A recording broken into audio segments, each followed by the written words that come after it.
और भाजपा नो नेता कही रही है, भाजपा ने कार्यकर्ता ने कि आदिवासियों का घर जला दो। एक वीडियो वायरल हुआ, आपने देखा होगा। भाजपा का नेता मन्नालाल जी आके वो कह रहे हैं उनके कार्यकर्ताओं का आदिवासियों का घर जला दो। क्या ये एक नेता के लक्षण है? ये गरीब आदमी का घर जलाने की बात बोल के होगा। और आज कह रहे हैं हम आदिवासियों का विकास करेंगे। कौन सा विकास करेंगे? एक तरफ घर उजाड़ने की बात करते हैं, ये महिला सम्मान की बात कर रहे हैं। सुना है मैंने नारी शक्ति सम्मान केंद्र, नारी केंद्र खोल, अच्छी बात है, खोलना चाहिए। लेकिन मणिपुर में आदिवासी महिलाओं को निवृत्त करके घुमाने का काम इन्हीं भाजपा के लोगों ने किया। ये बदला लेने का समय आ गया काकी, आप बराबर सूद समेत वसूल कर वो इस बार एहसास करार वो है कि जिस देश के अंदर किसी भी वर्ग की महिलाओं के साथ अगर भाजपा के शरण वाले गुंडे अगर अपमान करते हैं तो उनका रगड़ा सलूमर की जनता निकालने का काम करेगी। ये एहसास कराना है। आज बाबूलाल जी कह रहे हैं हम विकास करेंगे। आप सलूमर में देख लो या 84 में आके कह रहे हैं। लेकिन मैं कहना चाहूंगा जाडोल फलासिया के अंदर पेट में बच्चा है और उस बच्चे का सौदा करने का काम जाडोल फलासिया में हो रहा है। हमारी छोटी छोटी बहन बेटियों का सौदा करने का काम गुजरात में कर रहे हैं। जाडोल फलासिया के अंदर बच्चे बेच रहे हैं। सब्जी बेचते हैं समझ में आया है, लकड़ी बेचते हैं समझ में आया है, अनाज बेचते हैं बच्चे समझ में आता है, लेकिन छोटे बच्चे बेचे जा रहे हैं। जाडोल फलासिया जिस इलाके से बाबूलाल जी आते हैं, मंत्री है, कह रहे हैं मैं 4 बार का एमएलए हूँ। 4 बार का एमएलए होते हुए और आज मंत्री होते हुए आपने क्या किया वो दिख रहा है। जाडोल फलासिया के अंदर हमारी छोटी छोटी बहन बेटियों को बेचा जा रहा है, छोटे बच्चों को बेचा जा रहा है। ये स्पष्ट दिख रहा है कि बाबूलाल जी ने उस इलाके में क्या काम किया। आज यहाँ कह रहे सलूमर में विकास करेंगे, 84 में विकास करेंगे। तुम्हारे इलाके के अंदर छोटे छोटे बच्चे बेचे जा रहे हैं। तुम 20 साल से राज कर रहे हो, उस इलाके को खत्म करने का काम किया है। अगर भाजपा को जिताया तो समझ लो जो जाडोल फलासिया में स्थिति है वही स्थिति सलूमर इलाके में आने वाले समय में होगी, वही स्थिति 84 में होगी, डूंगरपुर बांसवाड़ा में होगी। इसलिए भाजपा के जो झूठ है उसका पर्दाफाश करना है। मेरे पहले कुछ वक्ता कह रहे थे भाजपा के लोग भ्रम फैला रहे हैं कि बीएपी आके आपका गेहूं बंद हो जाएगा, आपका पेंशन बंद हो जाएगा। ऐसा भ्रम फैला रहे, सुनने में आ रहा है। भाजपा के नेताओं को कहना चाह रहा हूं, आपकी डबल इंजन की सरकार है, तुम हमारे पीछे क्यों पड़े हो? आप ये बताओ कि आप इस इलाके के लिए क्या करोगे? आज हम देखते हैं हमारा गरीब परिवार का बच्चा स्कूल में भेज रहा है बच्चे को।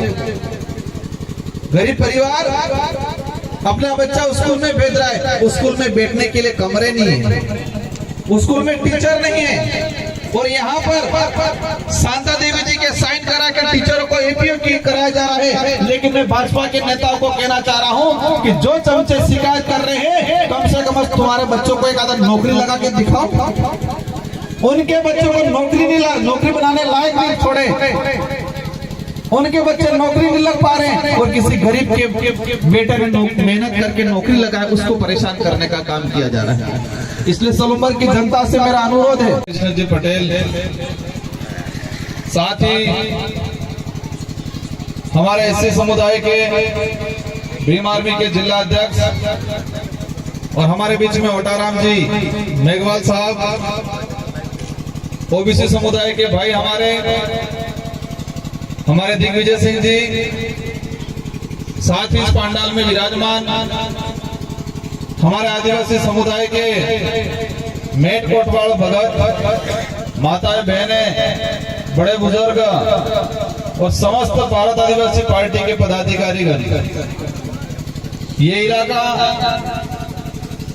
शक्ति को लेके देखे, भक्ति को लेके देखे, इस इलाके को ऐतिहासिक पृष्ठभूमि पे ऊपर जाते हैं तो कहीं न कहीं इसका उल्लेख मिल जाता है। मैं मेरी बात शुरू करने से पहले 1-2 नारे लगा देना चाहूंगा। बोलिए गणा माता की, बोलिए गामड़िया हनुमान की। आज आप सबने ठान लिया है।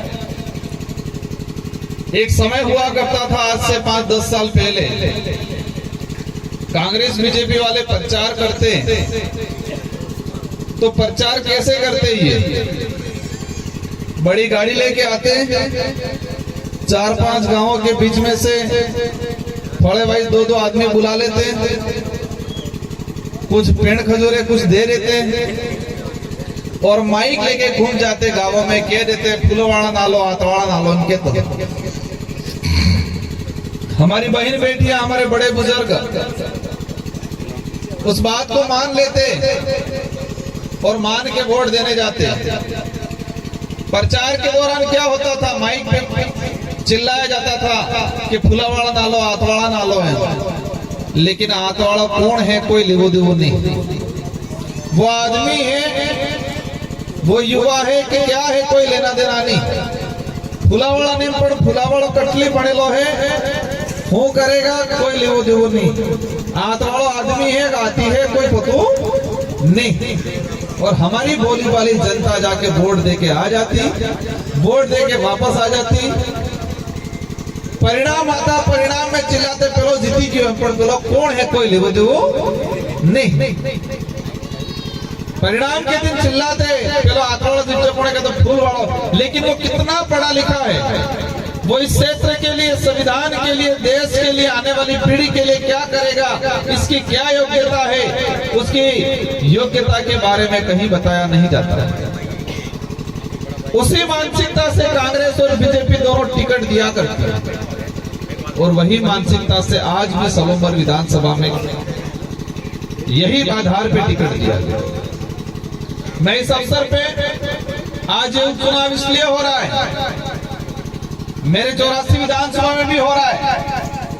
मैं विधायक था, सेकंड बार मुझे क्षेत्र की जनता ने जिताया था, राजस्थान में हाईएस्ट लीड से 70,000 की लीड से, और क्षेत्र की जनता ने मुझे सांसद चुनाव लड़ाया। मोदी जी भी आए, योगी जी भी आए, भजन लाल जी भी आए, लेकिन बांसवाड़ा डूंगरपुर की जनता ने कहीं फर्क नहीं पड़ने दिया। एक तरफा तरीके से रगड़ा निकालने का काम किया हमारी जनता ने। मेरे वहां चुनाव है, आपके भी यहाँ 13 तारीख को है, मेरे भी यहाँ 13 तारीख को है। मेरी सीट खाली हुई है, लेकिन मुझे मेरे कार्यकर्ता 84 और 84 की जनता पे भरोसा है। कोई कुछ भी आ जाए, कितने भी नेता लग जाए, लेकिन 84 की जनता 70,000 की लीड थी, वही लीड से वापस हमारा भाई जो खड़ा किया उसको जिताएगा। और इसीलिए मैं निश्चित होकर यहाँ पर आया हूँ सलोमर में नामांकन से लगाकर आज तीसरी बार मेरा आना हुआ है। और मार्च 84 में भी है दिग्गज नेता टीएडी मंत्री जी भूल चुके हैं कि मैं मंत्री हूँ। उनको लग रहा है मैं 84 में पार्टी मंत्री हूँ, ऐसा लग रहा है, और ऐसे काम कर रहा है। गुजरात के मंत्री संतरी लगा दिए, कुछ मध्य प्रदेश से लागे लगा दिए हैं, और डूंगरपुर के बांसवाड़ा के सारे भूतपूर्व सब लगा दिए। अब सलोमर की बात करते हैं। अमृत जी का चुनाव हो रहा है। अमृत जी का जो घटनाक्रम हुआ, आज उनके परिवार को ही नहीं, सलोमर की सारी जनता को दुख हो। हमें भी दुख था, मैं भी 5 साल उनके साथ रहा था। विधानसभा में जब विधायक थे, मैं भी विधायक था, हम दोनों विधायक थे। जो हुआ वो गलत हुआ, लेकिन जितना भाजपा ने उनके साथ गलत किया है, आज आप देख सकते हो उनके ही परिवार में उनकी पत्नी को टिकट देके, और जिस तरह से क्षेत्र में उनको घर घर से निकाल के झूठा बुलवा रहे हैं, वो अमृत जी की आत्मा को शांति नहीं देना चाहती है भाजपा के लोग। अमृत जी की आत्मा को शांति तभी मिलेगी जब भारत आदिवासी पार्टी का पढ़ा लिखा जितेंद्र भाई जीत के जाएगा विधानसभा में, तो ही शांति मिलेगी। क्योंकि उनकी आत्मा भी विचार कर रही होगी कि मेरी अनपढ़ बेचारी पत्नी जो घर बार संभालने का काम करती थी, मेरी उनकी घरवाली, उसको बेचारों को झूठ आगे करके उनके फर्जी साइन करके हमारे कर्मचारी, इस इलाके के कर्मचारियों को परेशान करने का जो काम किया जा रहा है, अभी से शुरू कर दिया। वो भी हमारी माता तुल्य, हम उनका तौहीन नहीं करना चाहते, लेकिन जब नामांकन भरने जा रहे हैं, ફોરમ ભરે તણી દળ પેલું શપથ પત્ર ભણાવી તો બીજો આદમી ભણે। फॉर्म भरवा गया, पत्रकार अभी पूछे कि आज क्या है, बेचारी हमारी उस महिला को नहीं पता है। और फिर पड़ोस में अभी एक नामांकन है हमको, इनको आगे करके यहाँ सलूमर में 4-5 लोग हैं जो कांग्रेस को भी चलाते हैं, बीजेपी को भी चलाते हैं। वो शांता देवी जी को आगे करके सलूमर को लूटने का काम करने की प्लानिंग से उनको टिकट दिलवाई। बदलाव कौन होगा?